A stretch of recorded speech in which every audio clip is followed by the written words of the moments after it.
Here. Wiley. Here. Hanford. Here. Amos. Here. Roll. Here. Glenn. Here. Marshall. Here. At this time, we need to consider the approval of the agenda. John, is there any changes to the agenda? No changes to the agenda. Is there a motion to approve the agenda? I move we approve the agenda. Second. Ed, roll call? Sandersfeld. Yes. Wiley. Yes. Hanford. Yes. Amos. Yes. Roll. Yes. Glenn. Yes. Marshall. Yes. Okay, our agenda is approved. As we move on, up first is going to be citizens' comments.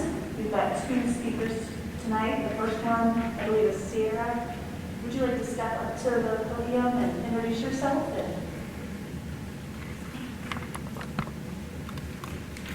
Thank you. I noticed as I came in here, never left here beside your future, and I find it very fitting for the times that we're living in right now. My name is Sierra Smith. My oldest son is currently enrolled at Lincoln Elementary, and it is our first year here. My husband and I chose to live in the Mount Pleasant Community School District. We heard about the small town feel, along with the quality of an excellent school district, and that, paired with the natural beauty, as well as job opportunities, sold us. I was happy to hear that the school did not require masks during summer school, and after the poll was provided in July asking parents for input on mask mandates, I was glad that we had a voice. Or did we? Of the poll that was taken, there were more parents that did not want a mask mandate than did, and that was among the folks that voted, as many did not. I also found it quite interesting that the results of this poll was not published online. So why did we provide our responses if our school board voted against the families that they are representing? According to the CDC infection fatality rate, children under the age of 19 have a less than 0.003% chance of dying from COVID-19 if contracted. People under the age of 49 have a 0.02% chance of dying from COVID if contracted. Yet our school board has voted for our healthy children to wear face coverings for 6+ hours a day. While I don't want to think about the sanitary aspects of our children intimately touching as well as wearing a mask, especially when they are now being required to wear them to lunch, I cannot stop thinking about the fact that we are openly denying our children that have growing, building lungs from being able to use their full oxygen that they have been able to breathe since birth. Let's also not forget the cognitive as well as emotional development of our children and the setback of not being able to read lips as well as read emotions to better gauge their environment. Let's talk numbers. I spoke with the Iowa Department of Education. With state and federal funding, $11,000 is about what each of our children are worth per year to each school in the state of Iowa. So the family with 4 children are bringing in $44,000 to the school district in 1 year. Approximately 80% of school budgets go directly to faculty and staff salary as well as benefits. Now in the last 3 months, 60% of our students who left the district went to a mask-free school or an online institution. As we all know, 3 of the schools in our county have taken a different approach. They have listened to the parents of their school district and gave their families options as to whether or not to wear masks. They have open dialogue with their parents and adjust their school district accordingly, with parents being an integral part of those choices. So why doesn't ours? What happened to our district, and why are we letting the money walk out of our highly praised schools, leaving behind our mask children with less funding than they could have had? When will we start to realize that many parents are not excited about this lack of flexibility and will take the money that our hard-earned faculty and students deserve right out the door to a school just down the road? Why don't we as parents have an option to mask or not mask our children? And why do we have a get worse scenario but do not have a let's get back to normal scenario? Do we think that COVID-19 is going to go away? Or do we just plan to stay like this long term? Who are these choices in the best interest of? Our children? Our faculty? Or is the choice out of fear? I'd like to know the answer to these questions, and before I make any decisions for my family of 6, I thought I'd better stand up for us folks that quietly disagree, as I'd like to be a part of this community. Thank you for your time. Thank you. At this point in time, I believe our representatives from MPTA is here.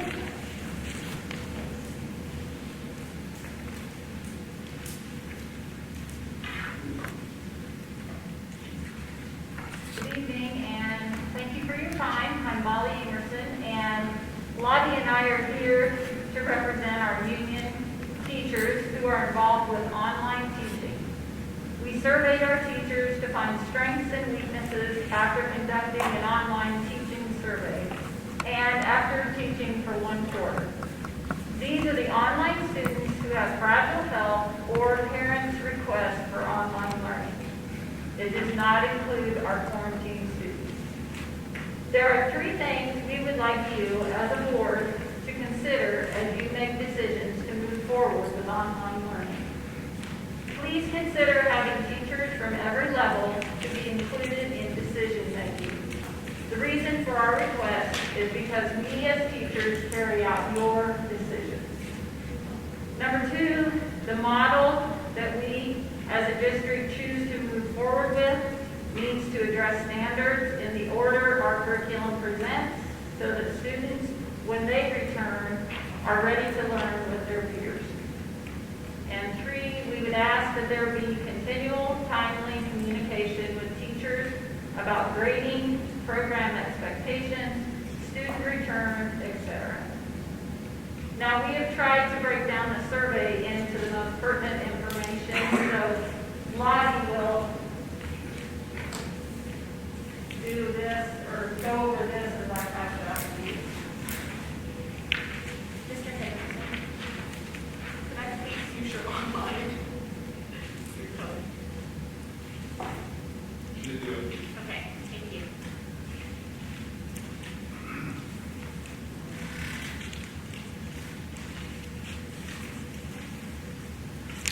Okay, Molly is passing out what were the results of the survey that you gave, and I'd like to go over those numbers briefly with you. If you look on the far column, face-to-face, that is what the teachers that we surveyed, that is their face-to-face students. The middle column is the number of remote learners they have, and the last column is the percent of their caseload for remote learners. If you look down below, there's a time allocation. This is outside of their face-to-face teaching responsibilities.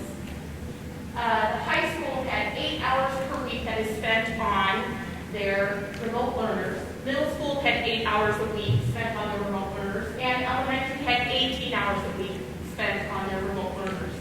We believe that the elementary number is that way because they did not have Canvas set up ahead of time, so they had to input lessons, and because we teach more subjects.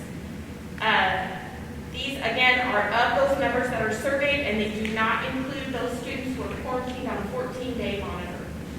69% of teachers at the high school level and middle school use time during the day and after hours. 31% do their online work outside of contract hours.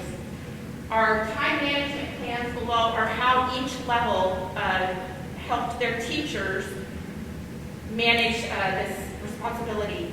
So high school uses 8 period to manage remote learners instead of their face-to-face student time. Middle school uses their PLC time to manage online learners when other meetings are not scheduled. There are other meetings scheduled during that time. And elementary has allocated early outs and some special times when alternative coverage can be found. If you flip over to the back side, our compensation discrepancies. While doing this work for the small amount of students, some teachers are not being paid while others are. Our ongoing teacher concerns from our survey is when should students return to face-to-face, and what are the guidelines for student return? There is a lag time between a student not turning in work and returning face-to-face. How long before the onset of truancy proceedings begins? There's also time that's taken away from face-to-face. This was especially clear at the high school level. Teachers are struggling to close the learning gap between those who are returning from quarantine or online and getting them up to speed with their face-to-face class. While these are just our members that we surveyed, we believe that they are a good sampling of the teachers that are struggling with remote learning in our current model.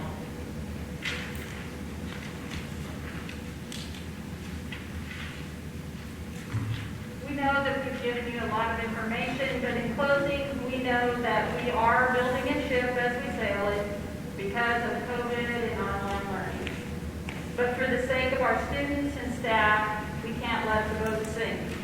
And all of us here tonight, we all share in a common goal to have our students succeed. And we also have to keep in mind the teachers that are steering the ship.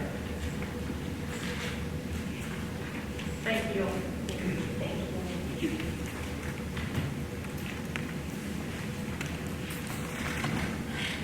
Okay, moving on.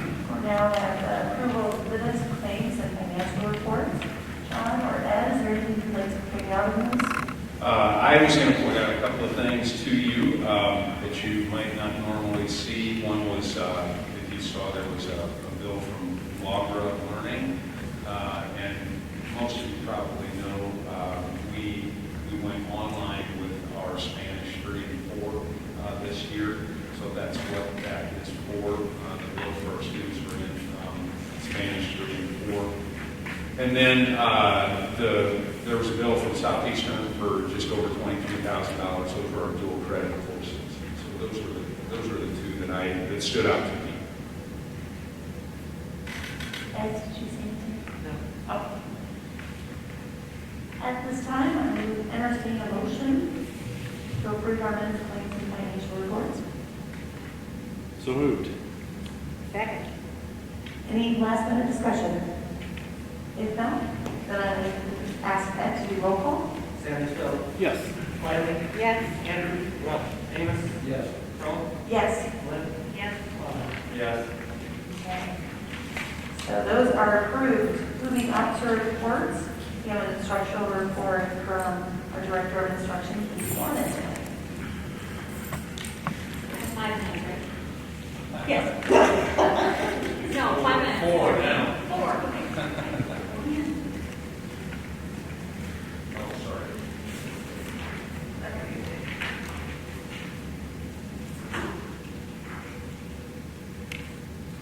There you go.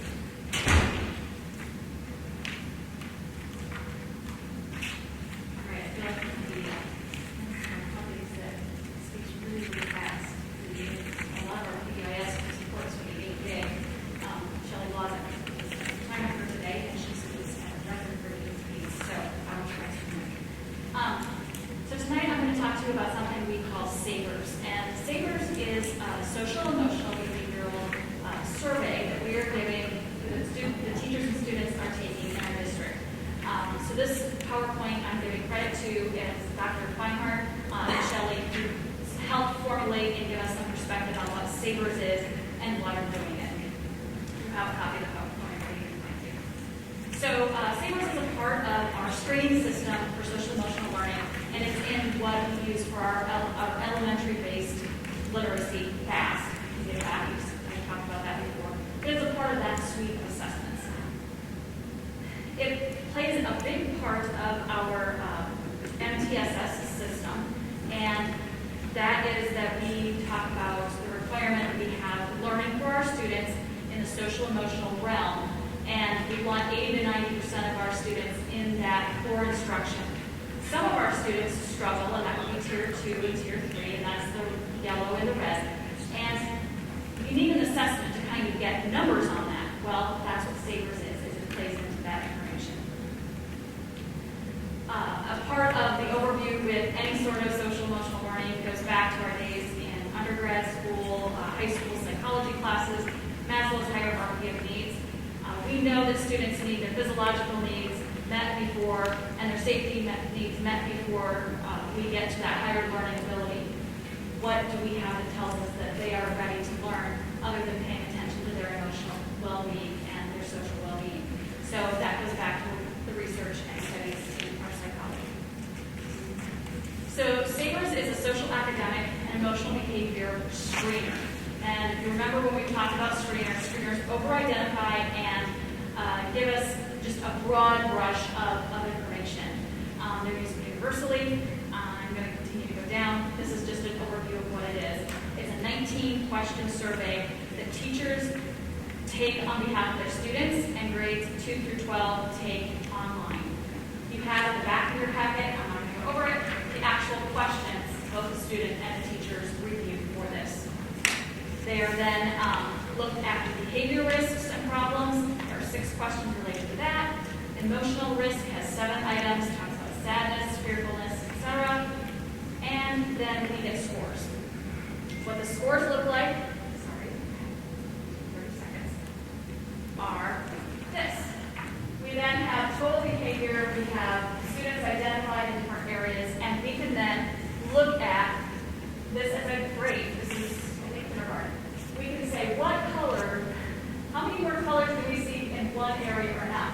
That's where we should pay attention most. If students are having problems with academic behaviors, organization,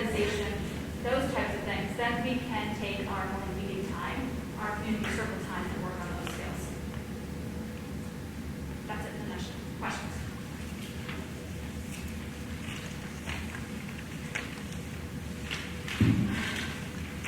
Thank you, Katie. No problem.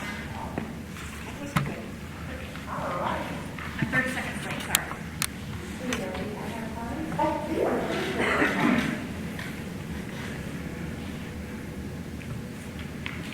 At this point in time, we'll move into our public hearing for the continued participation in our instructional support levy program. So, this is the public hearing time, but before, maybe there are any comments, I just want to remind the board, the resolution that we're recommending tonight is for continued participation in the instructional support program as provided for in the Iowa Code. It's for a period of 5 years, commencing with the fiscal year ending June 30th, 2022. The additional funding for the instructional support program for the budget year will be determined annually, and as per this resolution, it would not exceed 10% of the total regular program district cost or the district dollars for the budget year at any given year. Money from received by the district for the instructional support program may be used for any general fund purpose. And as you guys know, the instructional support program is a combination of income surtax, and that's where the money is generated first, and then any additional funding to come up to that 10% or whatever percent we set it at is done through local property tax. So that's the kind of the nuts and bolts of our instructional support program. At this time, I would ask if anybody has any comments that they would like to make concerning the instructional support levy. Please come up to the podium and share them.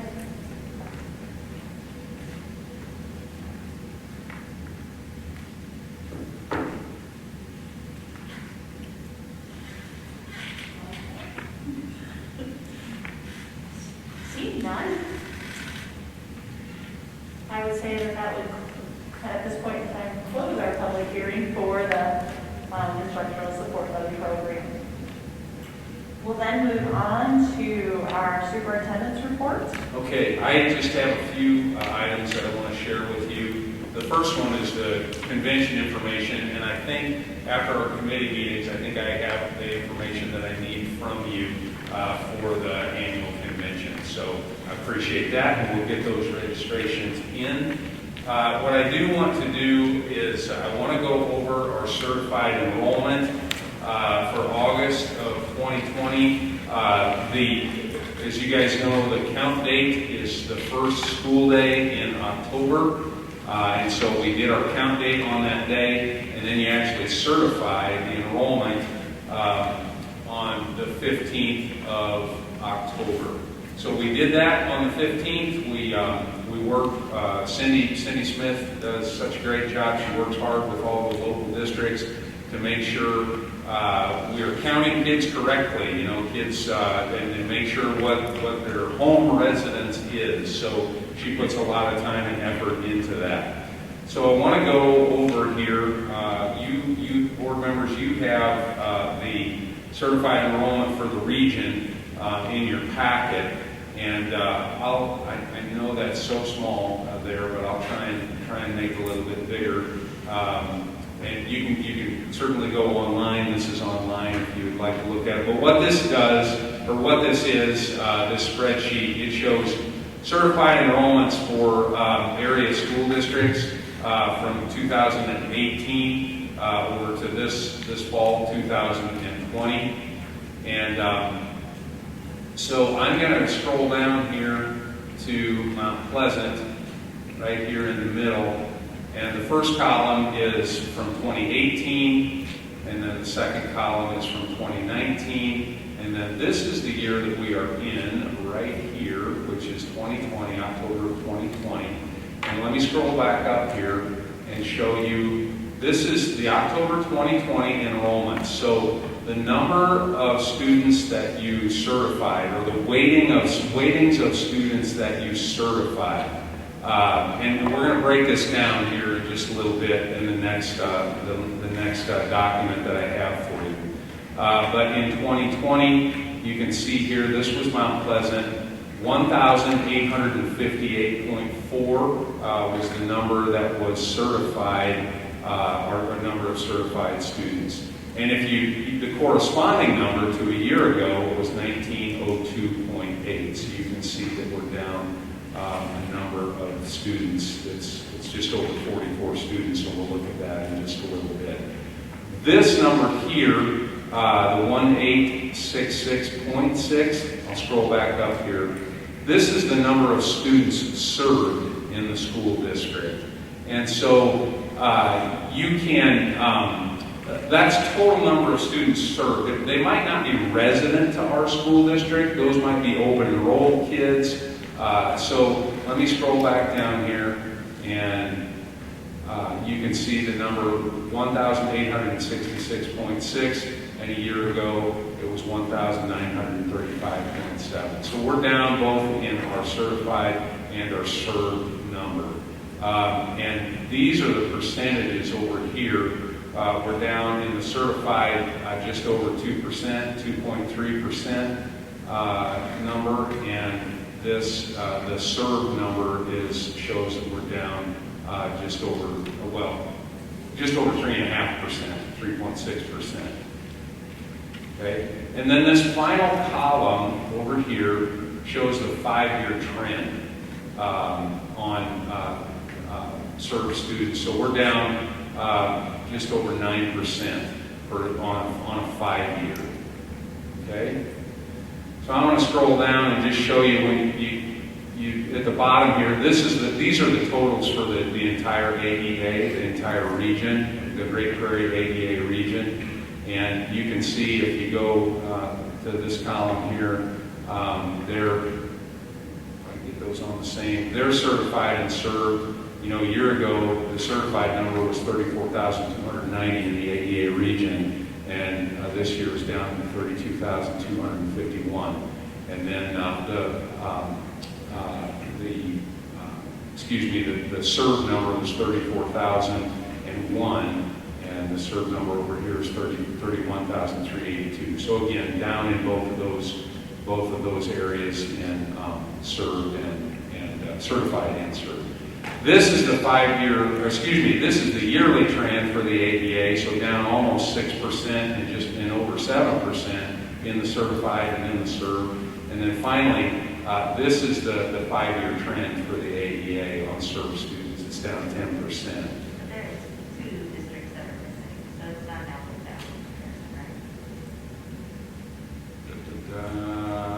I think that's Burlington and Davis County are both missing, so okay. that's number 2. Yep, okay, yeah, you're right. Yeah. So for the region again, that's just, and again, for those of you in the audience, I apologize. You can go online and pull this up if you'd like to. I want to go then now to Mount Pleasant and kind of more specifically for our school district, what our numbers look like. I'll make these a little bit bigger here so you can see them. Okay, so how do you get to those numbers? And this is specific to our school district here. This is just Mount Pleasant, and we've got the 2020 number, and then a year ago the 2019 number. So this first line here is resident public students attending your school district. So that's any students who are living within the boundaries of Mount Pleasant Community School District and are attending Mount Pleasant Community School District. So we'll scroll over here, And you can see that that number this year is 1,727. A year ago it was 1,796.7. That's down almost 70 students in a year's time. That's resident students living in the boundaries of our school district who are attending. Okay, this next line is resident public students attending another Iowa public school district. So these are our open enrollment out from Mount Pleasant. So you can see here, this year it's 127.2, and a year ago was 100.9, so that is up 26.3. And at the committee meetings I shared with you, we had a list of kind of where those students are attending, what that looks like, what districts they're open enrolled out to.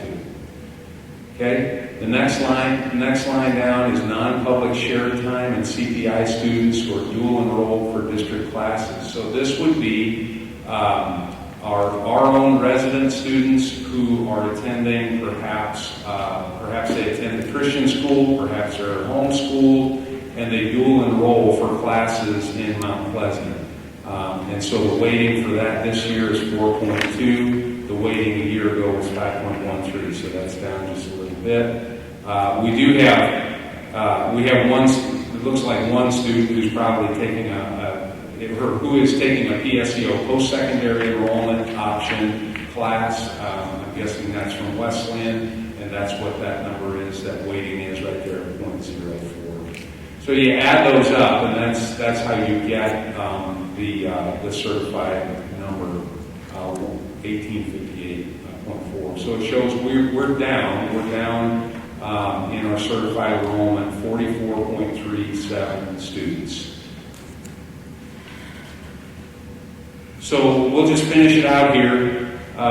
These are the next line then is this gets you to the served amount.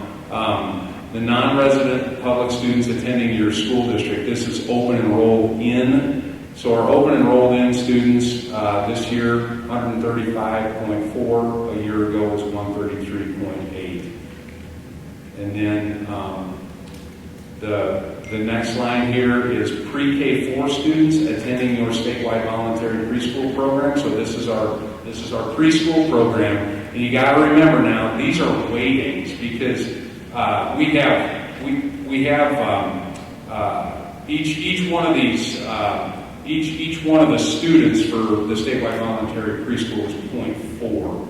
So they add up the weightings. We have well more than 37 and a half kids. It's the weightings because they're weighted at 0.4. So last year we had a big preschool class. We had a total weighting of 50, and this year the total weighting was 37.5. And then finally, let's see what do we have here. The total number of students providing instructional services by your district served. And then the last line is limited English proficiency weighting. We have students who are in our English language learner program, and we get additional weighting for those students. A year ago we had 17.38, and then this year we have 10.12, so that's down a little bit also. So something to definitely keep in mind, and we talked about as a finance committee. What is this that large of a number? The 44 being down 44 in a certified in the certified count. We have been trending down in enrollment. That's pretty obvious. The 44 is a pretty large number. We haven't had numbers like that, and is that due? Is some of that due in part to the COVID virus, and so we're going to need to keep an eye on that. We're going to need to keep an eye and see what the legislature and how the legislature might look at school funding for this coming for fiscal year 22. Because the trend statewide is that school enrollments are down statewide. So. Okay, any questions on that? All right, very good. I wanted to give just a quick, you talked about the legislature, so I just wanted to give a quick legislative update.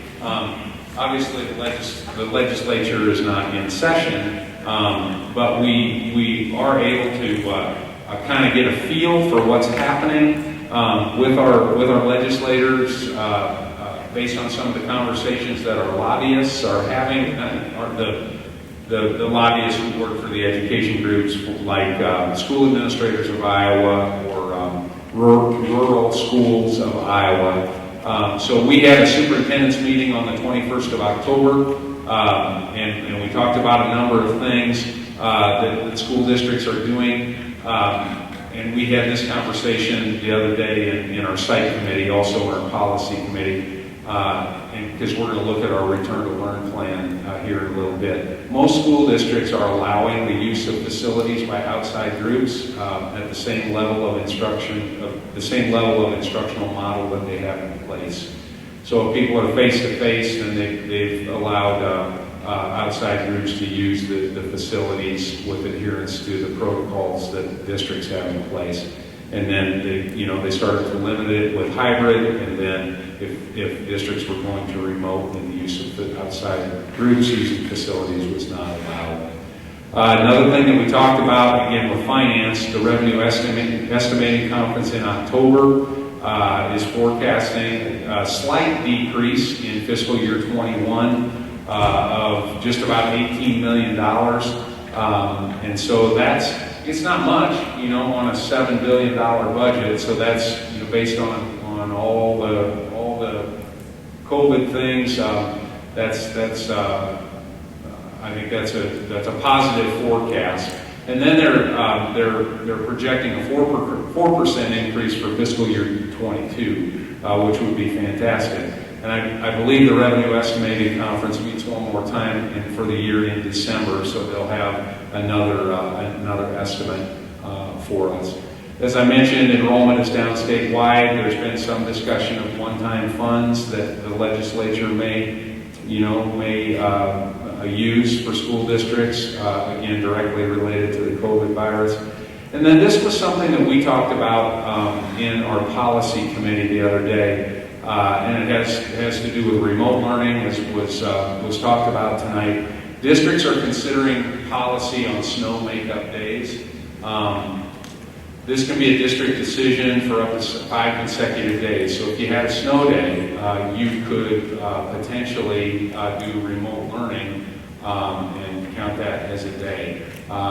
If it's not more than 5 consecutive days. If it's more than 5 consecutive days, you must have the Department of Ed's approval. We talked a lot about the concerns and the quality of education. If we had to jump back and forth from face-to-face to remote for a snow day, is it our best, or are we just counting a day? Do we have the capacity to transition to single days, bouncing in and out of remote learning? And they just mentioned that it was a lot better advocacy position with the legislatures who are holding the purse strings with regard to finances if we're committed to making up the days that we have missed. So we talked about that at length in the policy committee. At this time, the recommendation of and I don't have it as an agenda item, but the recommendation of the policy committee would be that we approach snow days as we always have, and then we would make those up at the end of our school year. Still allow kids to actually enjoy the snow day. Yeah, good. Pull the sleds out. Pull the sleds out instead of the computers out. Yes. So that's a little bit of a legislative update as things start to, things will start to really ramp up, and so I'll keep you updated on the legislative activity. I also wanted to mention, I had to mention this because I was excited about it when we talked about it the other day in our superintendent group. This is a 3+1 nursing program opportunity for our students with the University of Iowa. So there's a 3+1 articulation program of study so that you could actually get started in high school taking dual credit courses.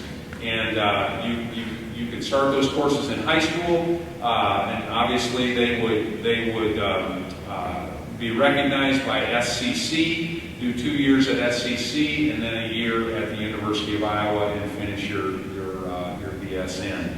So they are rolling that program out, and thought that was perhaps a great opportunity for some of our kids. Just a reminder, we don't typically have work sessions in November or December, and then finally January 25th.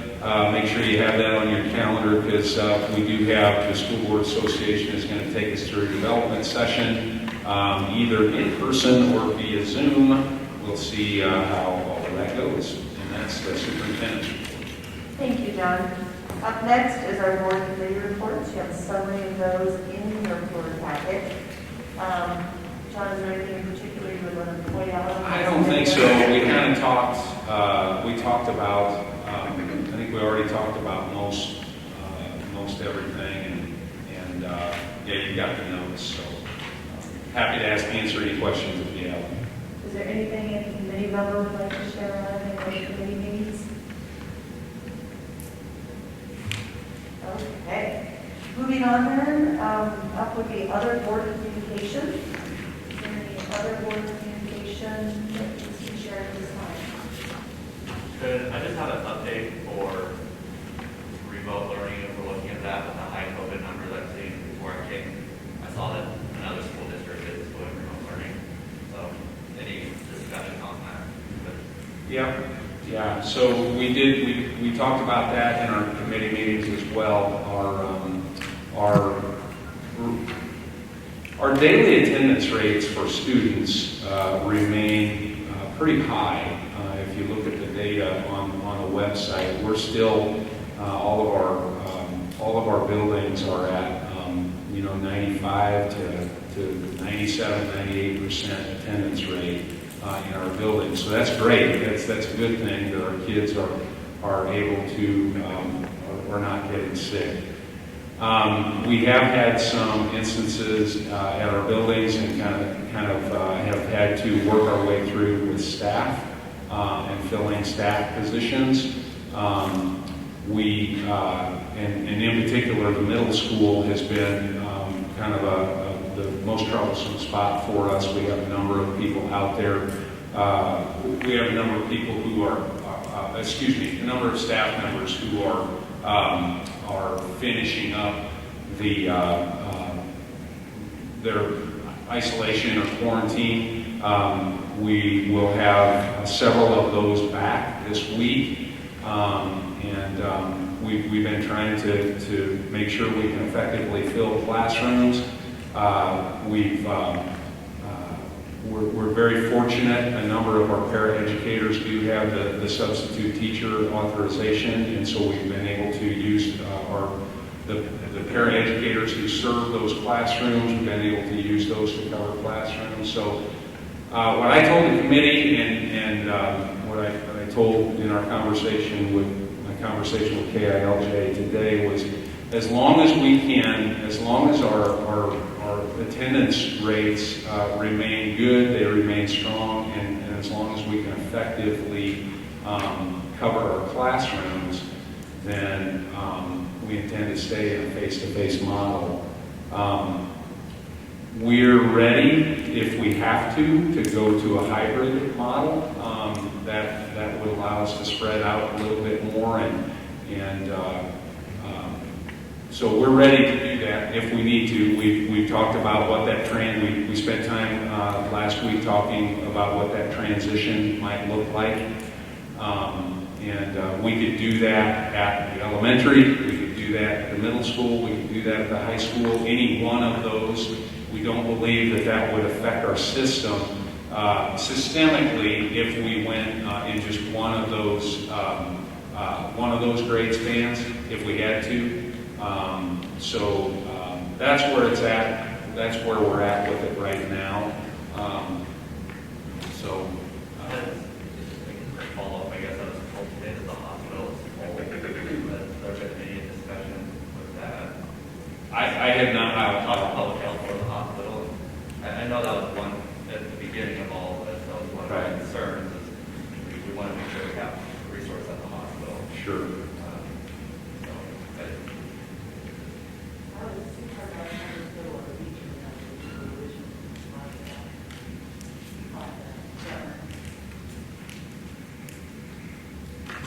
Yeah, we certainly are at the positivity rate metric. We're well in the positivity, well into the positivity rate metric. We're not at 10% in our buildings of students who are ill.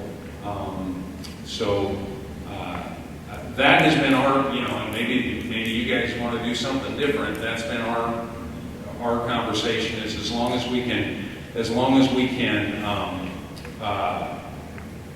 our student attendance numbers are good and we can effectively fill our classroom and do programming in our classrooms, we try and remain face to face. And I'm not suggesting change what we have planned at all, just have all of this information right back in the beginning. Jennifer, is there a time when we would be able to ask Bobby questions from what they got us, or is that a different time that we do think of that? I don't have a problem if we really take a few minutes for us to ask questions of Molly and Claudia. Is that okay with you guys?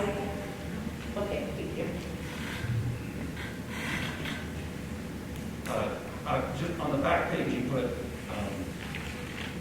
couple of things just on when students should return face-to-face and guidelines for students to return. So obviously things have changed just a little bit with the positivity rate, but I didn't know, we talked one time at one of our meetings about if we would ever switch it from being they can go whenever they want to go, or it's a medical necessity of when they go to keep the concern from, overwhelming our teachers, I guess.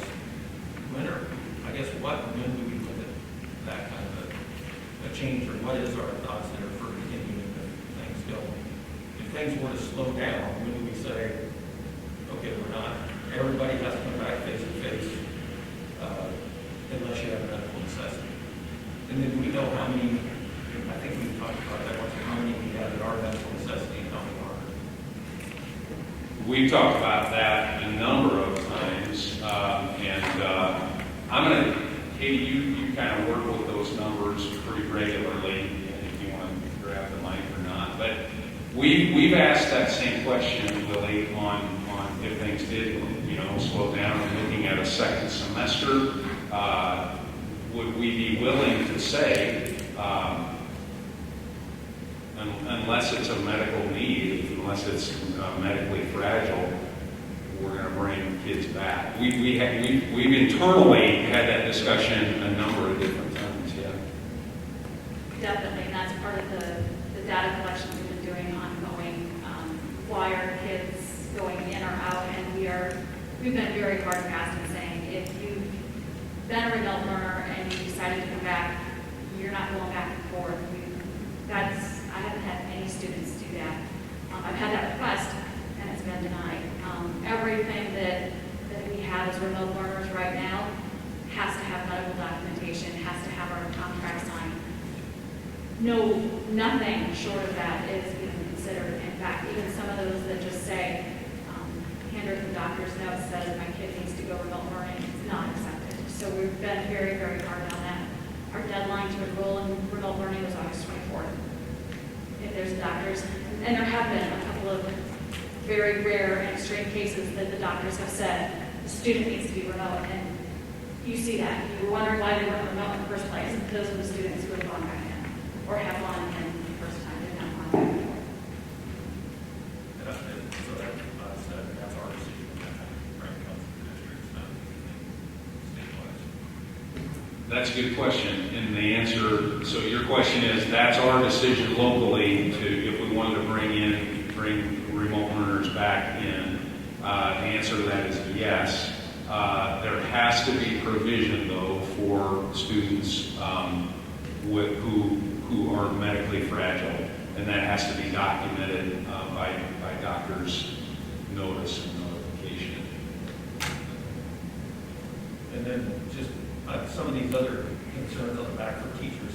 I know that when we had our finals meeting, there was a lot of stuff across the board. I think on the back wall line where you were at, where it looked like some of these were addressed.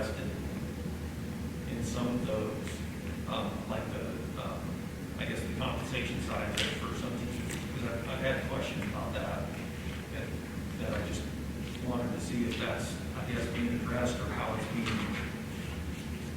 fixed, if there is a fix for it. I guess I don't exactly know on that side of it. And then just the time allotment, if we feel like we're giving them enough time to do it, so there's like 69% use time during the day, after hours. I guess what's our standard for teachers for that as far as like contract hours go and stuff?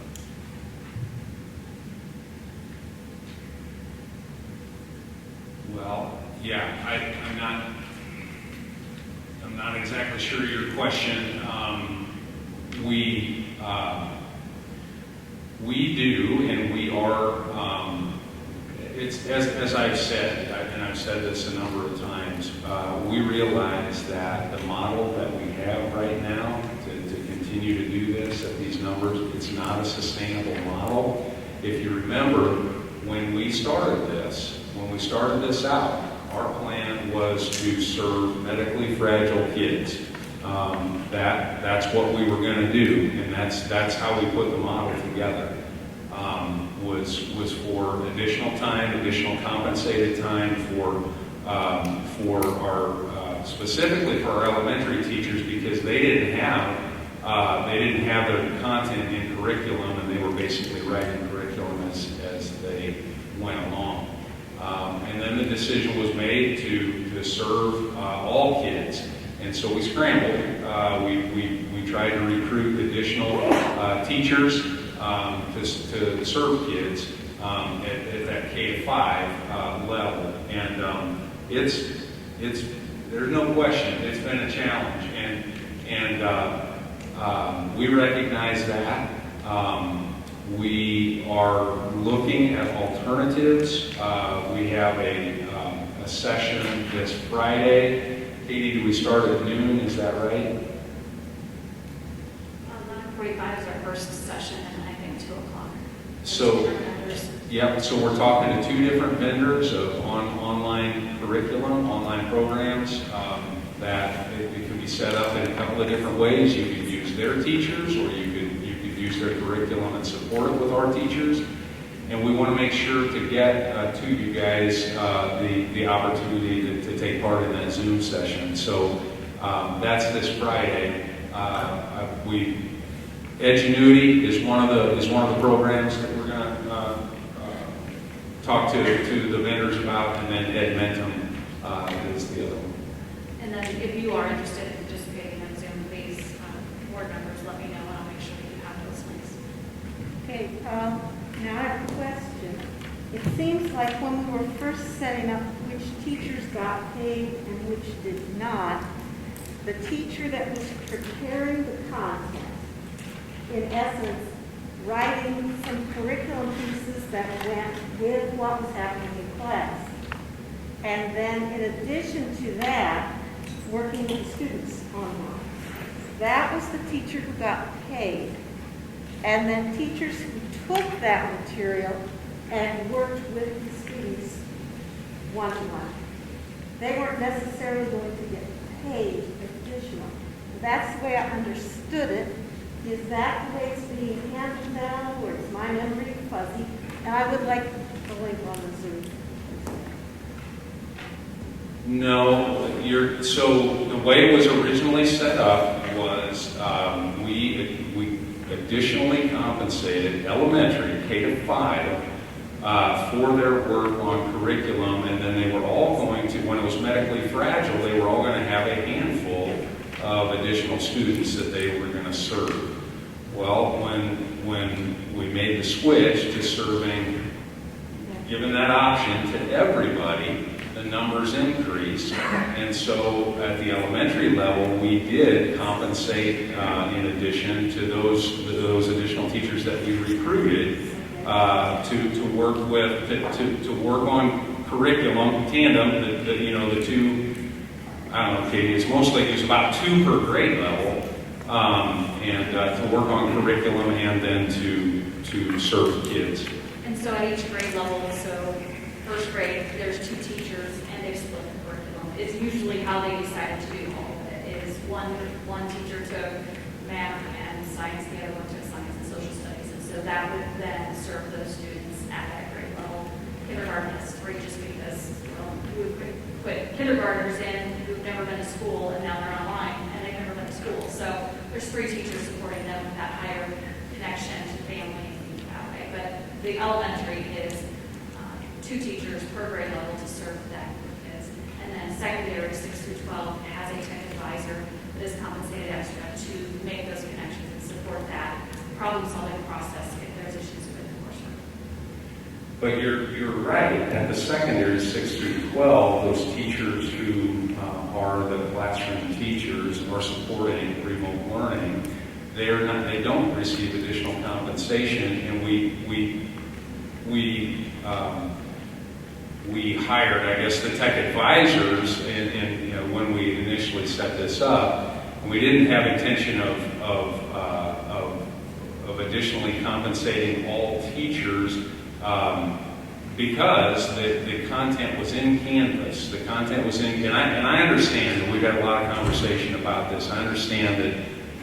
Well, now I understand. There's a difference between the content being in Canvas and teaching the content in Canvas, and that's where we're at right now, and that's why I'm saying that this is not. It's just not a sustainable model that we're in, and we need to look at alternatives. I just didn't know whether we had the consistent, this is the one we pay and this is the one we don't pay in our heads. I haven't kept up with it to see if we, because things have been changing fast. And then the new 2 programs we're talking about, those would basically, the content would be already done by those 2, depending on which 2 you. Yeah, they're online curriculum programs, and so that's one of the questions that we've asked is how important. We've asked our parents how important are remote learning parents. How important is it that you have a Mount Pleasant curriculum? Because these are Iowa standard, and I should let you talk more about this. These are Iowa licensed teachers and curriculums that do meet our standards, but sequencing might be another conversation. So that is a big part of our conversation with them. I've met with both of these vendors, and there's a myriad of menu options that you have. One of them does have the availability to offer both an Iowa certified teacher and curriculum. The other one is at capacity for that, and they're not sure if they can support that full option. However, they could provide us that curriculum that's already supported with all of the extra bells and whistles and curriculum and things like that. So it's a matter of vetting those 2 processes. The other consideration is it's not aligned. They're not going to teach the same stuff at the same time. They're not using CKLA, they're not using Ready, they're not using our secondary formulated curriculum. It is very different. And we're more standards-based than what we were, so hopefully that isn't a huge gap or transition. But it is an awareness that it's then not pleasant day-for-day session. So, but the one option that we know we could get an Iowa teacher with Iowa curriculum would free up quite a bit of resource and stress both for families and teachers because they have daytime office hours, they have a lot of extra opportunities, they have real time, they have asynchronous time, they have the whole menu. And that's the other part of it then is just looking at what we want, what we need to invest, what is our long-term perspective of supporting fragile health into the future beyond 2021, and how do we envision what we offer of supports, I guess. Molly and Letty had one question on the survey. You said that 31% are doing an outside contract hours.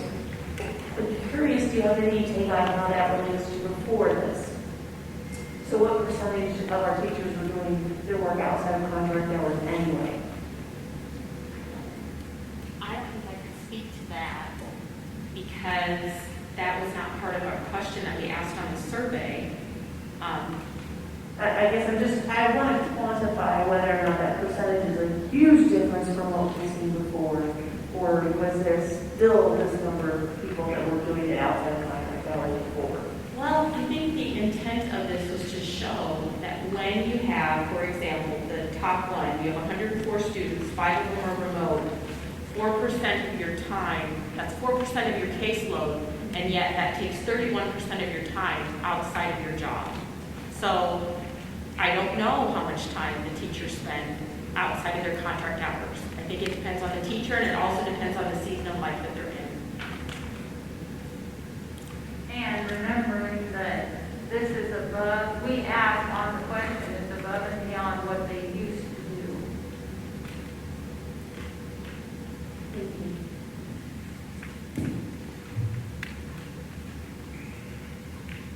Other questions from the board?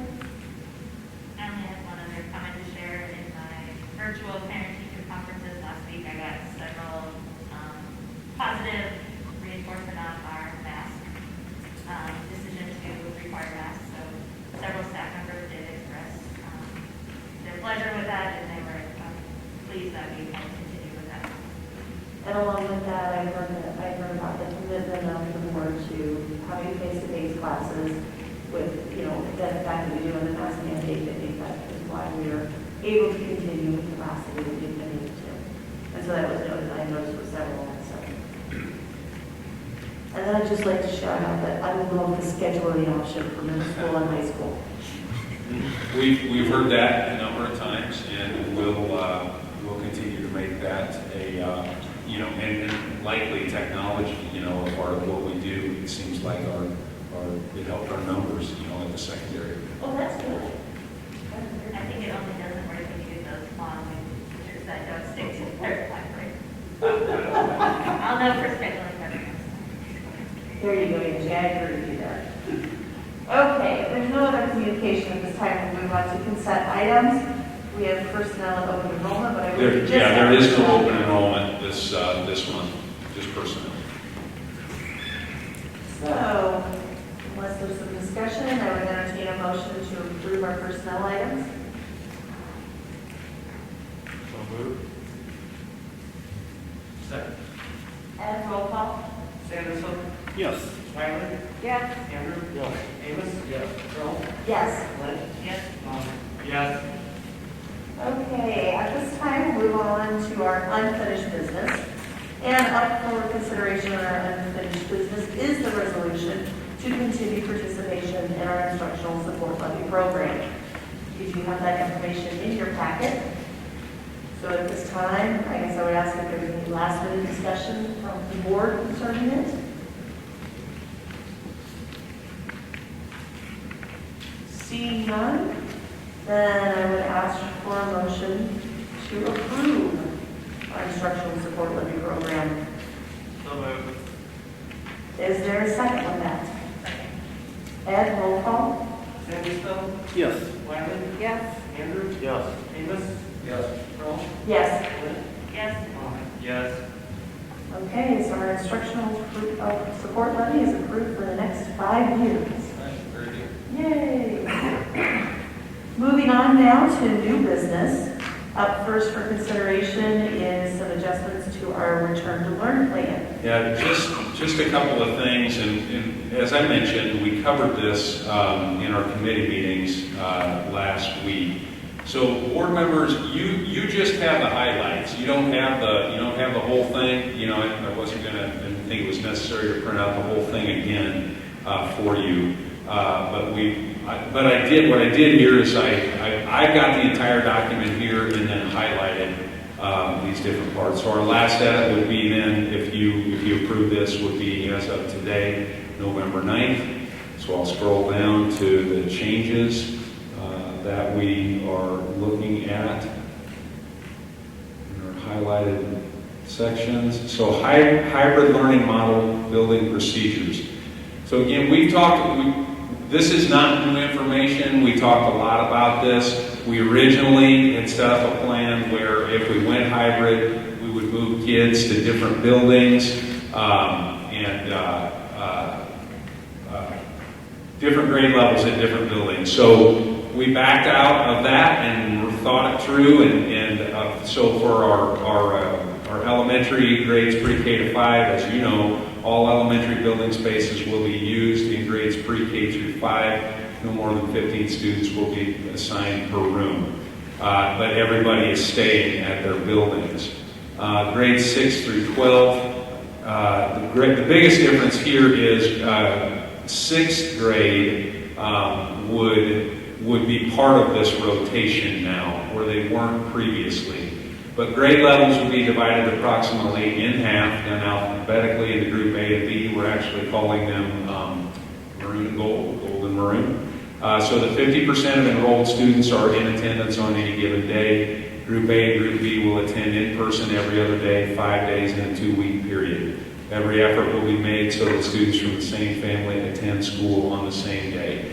That's not new information. We've talked about that quite a bit in the past. Okay, so continuing to scroll here, teaching and learning expectations for the models.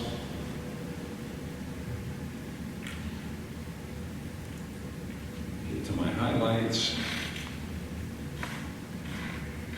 Okay, the face-to-face instructional model.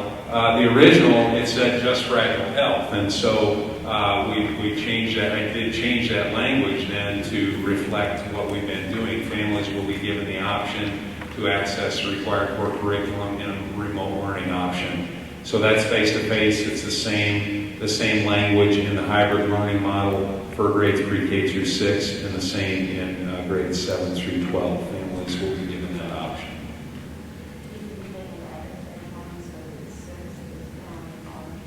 Oh, yes. Thank you.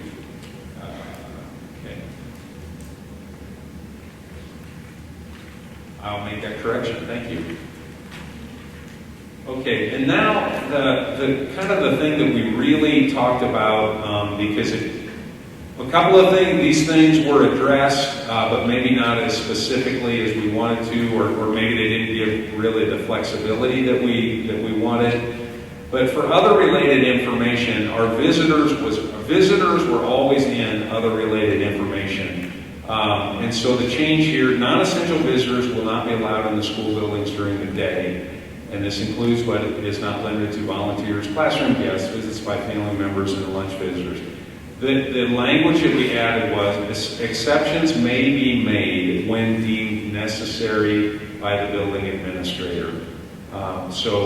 It gave just a little bit of flexibility. Most of the time that's not happening, but we did add that language that the building administrator could make that decision. And then what we didn't have in our original plan was use of school facilities. And we've had a number of requests for use of facilities by outside groups, and whether it's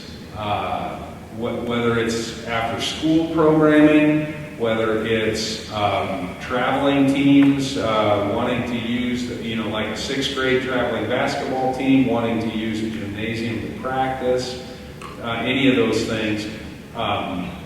We didn't have that in the original plan. So I asked around and kind of asked other districts, how are you looking at that, at this? And so what we came up with and what we talked about in our committee meetings was we would do this as a direct relationship to the kind of instructional model that we are in.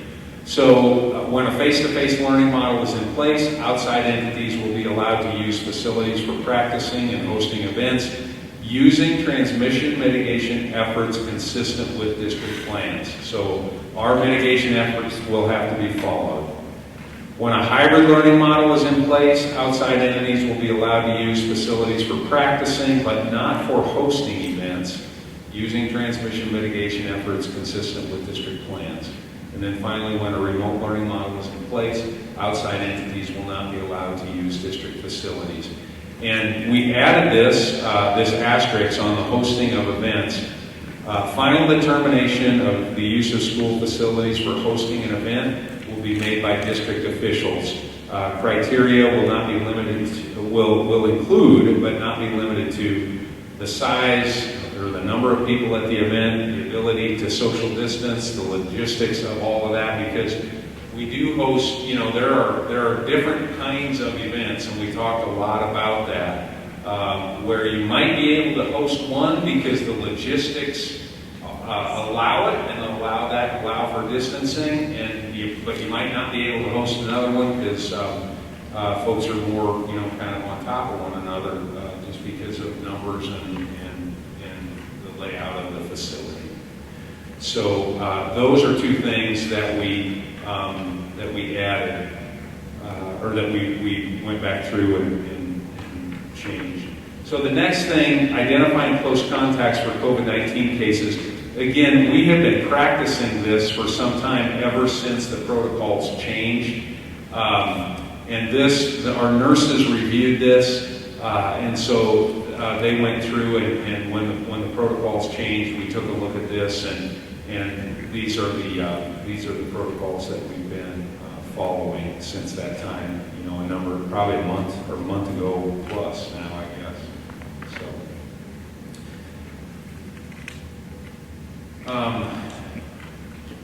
guess. So those are the changes to the RTL that I'm recommending to you.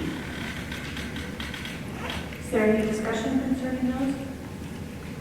If not, then I would entertain a motion to approve those changes to our return to learn plan. So moved. Second. Second. Ed, roll call. Sandersville. Yes. Wiley. Yes. Andrews. Yes. Amos. Yes. Pearl. Yes. Flynn. Yes. Monahan. Yes.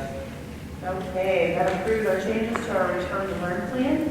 Up next is consideration of our proposal from Shai Hatterley concerning the Van Allen Elementary exterior project. Yeah, okay, and remember, we're looking at the section of wall, the exterior wall from the playground entrance, on the west. Just that section to the end of the media center. And so what Shive has said they will do for us, you can see there, they're going to do the drawings. I thought, I didn't highlight that here, but it is highlighted in yours. So they're going to do the drawings to enable the contractors to tear off the masonry, to put new masonry on, to converge the roof and the wall together. They'll draw all of that up for us. Install new brick face, modify the existing roof drainage, and to eliminate the internal guttering and provide external conductor heads and downspouts to the drain system.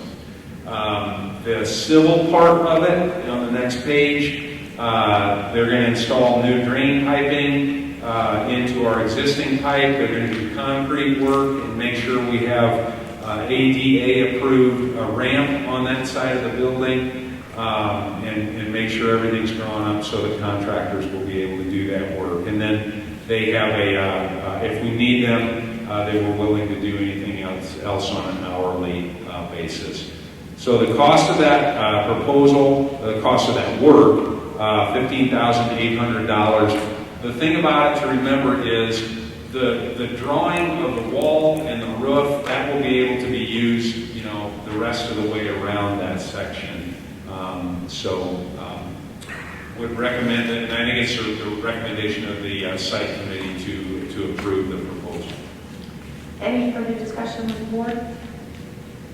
If not, then I would entertain a motion to approve that proposal from Shai Hatterley. So moved. Second. Second. And roll call. Sandersville. Yes. Wiley. Yes. Andrews. Yes. Amos. Yes. Pearl. Yes. Flynn. Yes. Monahan. Yes.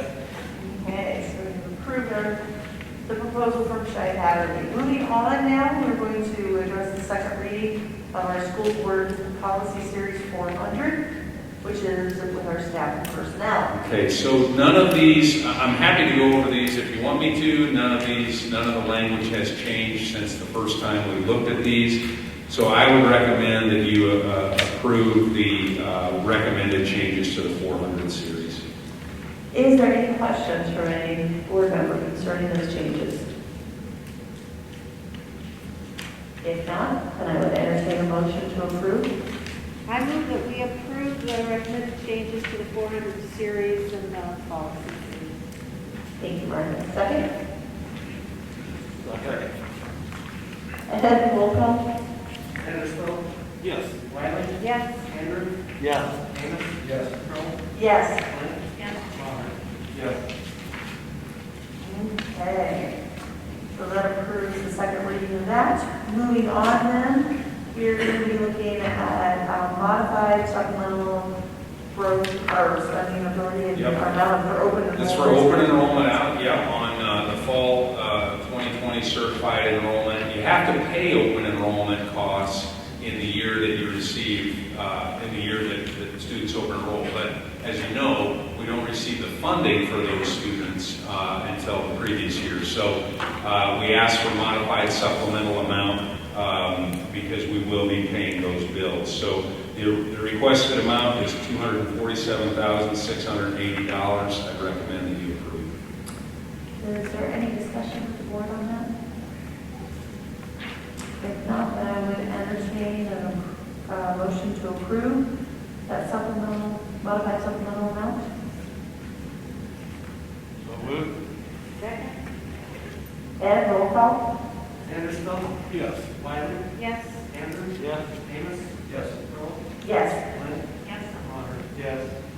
So now that we've approved our open enrollment out, we need to look at English language learners. Same concept. We have ELL students. Normally, the amount of time in the program is 4 years. Beyond 5 years. So this is beyond 5 years. If some of our ELL students have not attained as per the standards, they can stay in the program.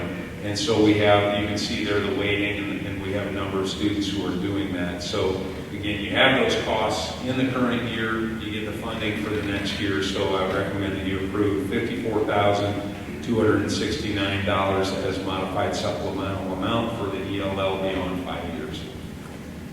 Any other discussion from board members? Okay, then I would entertain a motion to approve that $54,269 for modified supplemental amount for art college learners. Wow, I can't make up. I move that we do that. Okay. Roll call? Anderson, Yes. Wiley, Yes. Andrew, Yes. Amos. Yes. Earl, Yes. Clint, Yes. Maher. Yes. All right. Now our additional amount is approved. Now we're going to move on as we look at contract with Great Prairie ADA for shared social work. Okay, so as you know, last year we entered into an agreement with Great Prairie ADA for social worker time. We contracted with them. We contracted for 4 days a week of social worker time. You may also remember that when you do that, you get organizational sharing dollars for that. So we get a total of the district, the cost per pupil of 3 additional students to help offset those costs. So we went back into that agreement this year, and the person who was serving in that capacity resigned from the ADA. The ADA reached out to us and said, what can we do? And so we talked it through, and we now have a person who is serving us 1 day a week, Shelley Blazek. We've talked a lot about Shelley. She was actually with us today and working with our teachers. We are so excited to be working with Shelley. She's very dynamic, and she's a go-getter. And I don't know, Katie, if you want to share anything. But anyway, I would recommend that you approve. You can see the amount there this year is $13,500 for 1 day a week of the Great Prairie social worker services. And she has hit the ground running, I can tell you that. How do we go from 4 days a week to 1 day a week? Experience. The ADA didn't have another person to pick up all of the extra time, so they offered us what they could. And the difference between Shelley's experience and the person that we had who was a newer person in that role, it allows it to to really not be a huge difference. And Shelley also serves our district for PBIS training and SABRES support and all of those things. So she already has a lot of background about our district, which makes the transition easier as well. So that's the time that they had available for us. So I just want to find it strange that we can say we need 4 days, and now we're going all the way down to 1 day of service. I would take 4 days in a heartbeat if we could get it. Do I think we could use it? Yeah, I think we could definitely use 4 days, and we'll look at that down the road. I guess I was just expressing my excitement that Shelley is, as I said, she's hit the ground running. She's on her 4th round of meeting with students this week, so she's really doing a fantastic job. We could serve more students if we had more time. She's able to keep up what they were doing with those 4 days in 1 day, keep up with all those students. I don't know, is the roster the same, do you think? It pretty much is, because I shared those notes with her and looked at that. However, because the program was new last year, it took us a while to get all of the protocols in place to see the students. And so by the time we did, it was at the mid-year mark, and then it was a couple of months, and then we shut down. So I don't know that our comparison data is strongly there, because Shelley's done this in other districts. She didn't have to learn anything or create it. She could walk in and do it. That's the other part of it. If they come to us later, though, say we could offer you more days, We would take them. we would take them. Yes. Absolutely, yes. I would definitely bring it to you to say we can serve more kids, yes.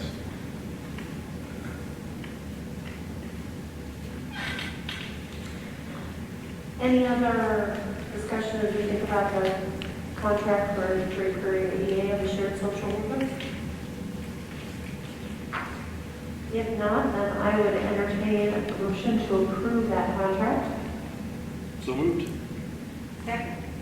Ed, roll call. Sandersville, Yes. Wiley, Yes. Andrew, Yes. Amos, yes, Earl, Yes. Lynn, Yes. Robert. Yes. Okay, that is approved. Moving on to our next is consideration to approve an overnight trip request to the Iowa Cavalry's Beef Scholarship Extravaganza. So, we would like your approval to send Mr. Jones and 6 students to the extravaganza. Right now, they are intending to have that in person. If that changes, obviously we'll adjust with those changes, but Matt needed to know now so he could register and to get your approval. If things are not looking good and they don't settle back down in terms of our COVID numbers, obviously we're going to have to adjust, and we're ready to do that. But Matt needed to know now that and get the kids registered, so we can say yes now and no later if we have to. So I'd recommend that you approve. Is there any discussion among the board concerning the request? Maybe some more specifics to the request. What is the extravaganza? Well, I'm glad you asked. I even brought materials. But I think I'm the only thing keeping you guys from getting home, so I promise I won't talk to you for a long time. I'll just give you the fancy piece of paper I typed up here. I'm good, I got mine. Okay, I got mine. I'm going to say anything. So basically, the extravaganza is, I guess I've been around a lot of different contests within FFA and things like that, and this is by far my favorite, just in terms of, microphone? Microphone, so everybody can hear. Oh, okay. I guess as far as scholarship contests in general go, I think that this is the coolest one. It's the most real world, most realistic competition, I guess, that I've really ever seen as far as developing a lot of those soft skills as well as those industry skills for the students. So you can kind of see an outline of each station they'll be competing in. 10 different stations. They've been working pretty hard on these already. So I guess just kind of a brief overview of some of the things they'll be doing. They've been working with farm credit a little bit, and they are building balance sheets, cash flow statements, break-even analysis, things like that. We'll be competing in a mock they actually did really well. And last year we competed, and we got 4th out of like 30 last year in that station. Job interview station, I'm giving a presentation about some issues in the industry, as well as just some really general and as well as pretty specific industry-related content such as reproduction. They have to be able to identify the full female reproductive tract of the cow. They have to be able to identify and evaluate cuts of meat.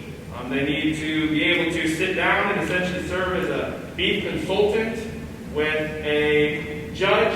The judge will tell them about their herd, and they need to be able to offer suggestions and analyze from all their stuff that they know, kind of what that person can do to improve their herd, or some different options that they can do. They need to be able to build a feed ration that is cost efficient as well as hits all the nutritional requirements of an animal in that stage of their life. Just a lot of really, really cool things, as well as the kids have the opportunity to earn a lot of scholarship money. Not just there from the competition, but a lot of them are going on to an agriculturally related college or university. A lot of those universities will match whatever they make there. So the boys have been working pretty hard on them already. So I guess we're just kind of hoping that if everything still goes according to plan, as they told me just a couple days ago, if they're still powering ahead, we'd like to kind of spend the night up there the day before. Last year we left here at 4:15 a.m. and headed up there. Wasn't a smart idea. Boys definitely were dragging by about halfway through the day. So just kind of looking to get them that experience as well. As I think they've been working really, really hard already. We've been putting a lot of time in to get prepared.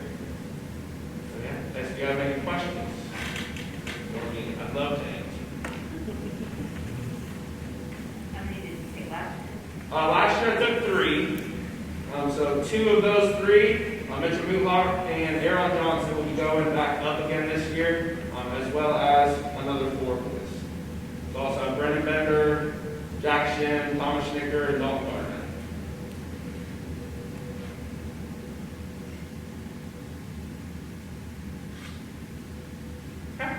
I think we're good. Thank you much. Thank you, Matt. Thank you much. We're going to shut this off.